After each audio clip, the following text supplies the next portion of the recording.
नमस्कार Avon news TV में आपका स्वागत है। मैं हूं आपके साथ मेघा। देखते हैं स्पेशल रिपोर्ट में क्या है आपके लिए खास। अलीगढ़ से ब्यूरो की रिपोर्ट। मेरठ में आयोजित विराट हिंदू सम्मेलन में पहुंचे आचार्य प्रमोद कृष्णन ने मंच से संबोधित करते हुए हिंदू समाज की एकता, इतिहास और भविष्य को लेकर कई महत्वपूर्ण बातें कही। उन्होंने कहा, भारत का अतीत गौरवशाली रहा है और वर्तमान भी शक्तिशाली है। आचार्य प्रमोद कृष्ण ने कहा, हिंदू सम्मेलन आयोजित करने की आवश्यकता इसलिए बढ़ रही है क्योंकि हिंदू समाज को तोड़ने की साजिशें लगातार चल रही हैं।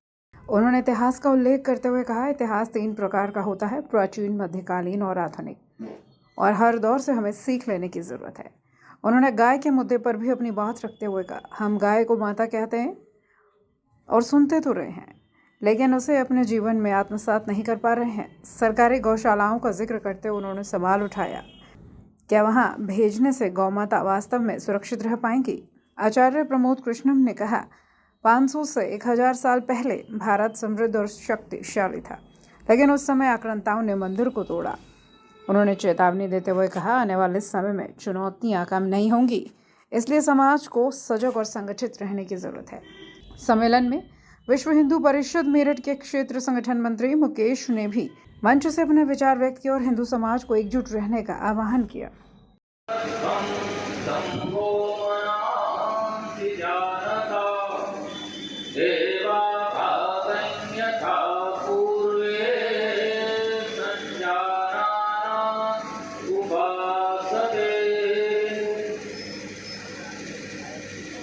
हिंदू सनातन समिति के तत्वावधान में हिंदू सम्मेलन के आज इस मंच पर उपस्थित परम पूजनीय जगत गुरु द्वाराचार्य दीपा पीठाधीश्वर स्वामी श्री वल्लभ बलराम दास जी महाराज, आज वैसे तो पहली बार मिलना हुआ, लेकिन मीडिया के माध्यम से बहुत वर्षों से जिनको हम सब सुनते चले आ रहे, नए नए प्रकार के कंटेंट को तैयार करते हुए बड़ी विनम्रता के साथ सामने वाले किसी भी प्रकार के प्रहार को काउंटर करने वाले है।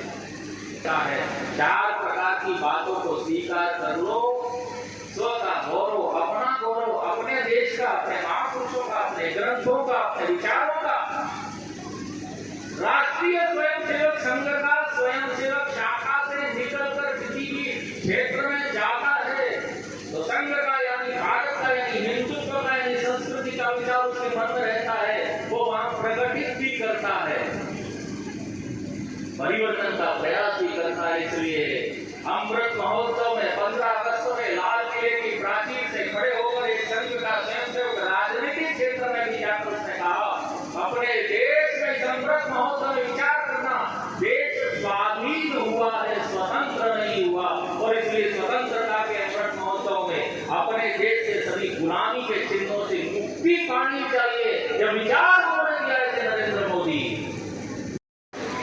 व्यवस्था करने में उत्तम व्यवस्था की इतिहास में पहली बार 26 जनवरी जीता है। इतिहास में पहली बार सोशल मीडिया में कई जगह वायरल हुआ 1963 में, जो पंडित नेहरू 1948 की प्रतिबंध के समय कहा करते थे, मैं राष्ट्रीय स्वयंसेवक संघ को जमीन की ऐसी गहराइयों में गाड़ूंगा कभी वो निकल नहीं पाएगा, और अगर खड़े भी हो गए तो 1 इंच से भूमि भरवा झंडा लगाने के लिए नहीं दूंगा। वही पंडित नेहरू ने 26 जनवरी की परेड के लिए राष्ट्रीय स्वयंसेवक संघ को 1963 में निमंत्रण दिया। संघ के स्वयंसेवकों ने वो परेड में सम्मिलित होकर राष्ट्रभक्ति का परिचय दिया। यह संघ के स्वयंसेवक चाहे दिया की पढ़ाई हो सकती है, लेकिन डॉक्टर केशव ने सोचा कि पढ़ाई करना है तो ऐसे स्थान पर करना चाहिए, देश के लिए कुछ करने की हमको जो अंदर ज्वाला है उसके लिए हमारा मार्गदर्शन हो सके। कोलकाता में जाकर अनुशीलन समिति त्रैलोक्यनाथ चक्रवर्ती जी थे, उस प्रधान थे, उस क्रांतिकारी सेना के थे, और इसलिए घर में पढ़ाई का बहाना बताकर मेडिकल की तैयारी के लिए कोलकाता जाकर मेडिकल कॉलेज में उन्होंने एडमिशन लिया। उधर एडमिशन पढ़ाई के लिए लिया, दूसरी तरफ एडमिशन लिया, उन्होंने क्रांतिकारी जीवन जीवन जीने के लिए। आज भी विपक्षी कई बार कहते हैं कांग्रेस, आज भी कई लोग बोलते हैं संघ ने क्या किया क्रांतिकारी जीवन में। मेडिकल कॉलेज में पढ़ाई करते समय सुभाष चंद्र बोस, सावरकर, लोकमान्य तिलक, मदन मोहन मालवीय, भगत सिंह, राजगुरु, सुखदेव जैसे अनेक महापुरुषों से भेंट की, उनके साथ काम करते थे। राजगुरु को तो स्वयं जिसको कहते हैं फरारी कराने का काम स्वयं डॉक्टर हेडगेवार ने किया। उसके बाद जब वो निकले तब वहां से पकड़े गए, यह काम डॉक्टर हेडगेवार जी ने किया। आज कुछ भी विपक्ष कहता हो, लेकिन डॉक्टर हेडगेवार स्वयं उस कालखंड के जिसको कहते हैं जब बंटवारा अपने देश में प्रांतों का भाषा के आधार पर नहीं था, एक बड़ा नाम था जो मध्य प्रांत था, उसके वो महासचिव थे कांग्रेस के। नहीं बनाया गया। ऐसा कौन सा धर्म है जो मेड बाय ह्यूमन नहीं है? मैं आज बड़ी जिम्मेदारी के साथ और बहुत ही आत्मविश्वास के साथ ये कह रहा हूं, पूरी दुनिया के सभी धर्म गुरुओं के समक्ष उनके श्री चरणों में मैं ये निवेदन करना चाहता हूं। जो कहता है मैं इस धर्म का धर्म गुरु हूं, मैं उस धर्म का धर्म गुरु हूं, कोई तीसरे धर्म का धर्म गुरु, कोई चौथे धर्म का धर्म गुरु, सारे धर्म गुरु आकर के इस बात पे चर्चा चिंतन करें और सिद्ध करें कि जिस धर्म के वो धर्म गुरु हैं वो आदमी के द्वारा नहीं बनाया गया है। लेकिन मैं कह सकता हूं कि यदि दुनिया का कोई धर्म है जो आदमी के द्वारा नहीं बनाया गया है, वो सिर्फ सनातन धर्म है। वो सिर्फ सनातन धर्म है। कुछ लुटेरे आए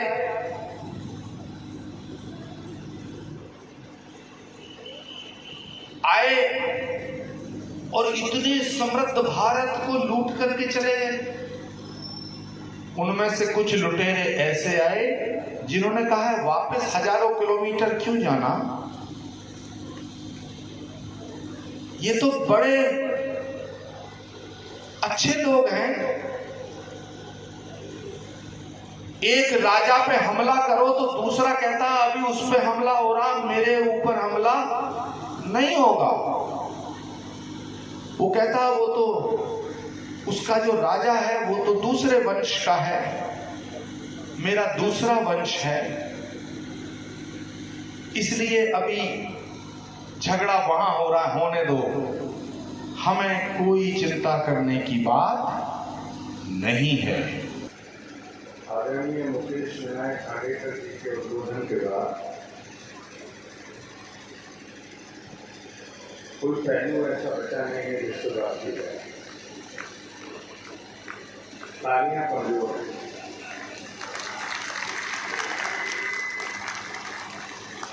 इधर तो बिल्कुल सन्नाटा छाया हुआ है।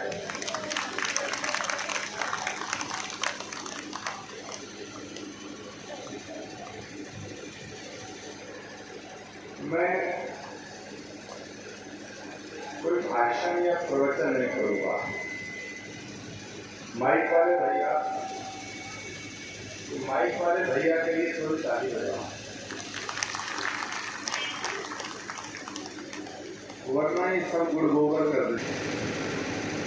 हमारा अतीत बड़ा गौरवशाली है।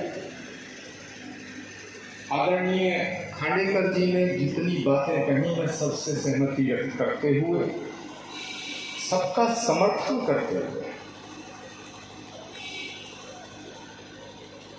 ये बात कहना चाहता हूं कि हमारा अतीत बड़ा गौरवशाली है, बड़ा गौरवशाली अतीत है हमारा, और हमारा वर्तमान बहुत शक्तिशाली है। पूज्य महर्षि, हमारा अतीत गौरवशाली है और पूरी दुनिया में 3 तरह का इतिहास मौजूद है जिसको कहते हैं ancient history, medieval history, modern history. प्राचीन इतिहास, मध्यकालीन इतिहास और आधुनिक इतिहास। ये तीनों तरह के इतिहास के पन्नों को पलट कर देखिए तो हमारा जो अतीत है वो बड़ा गौरवशाली है।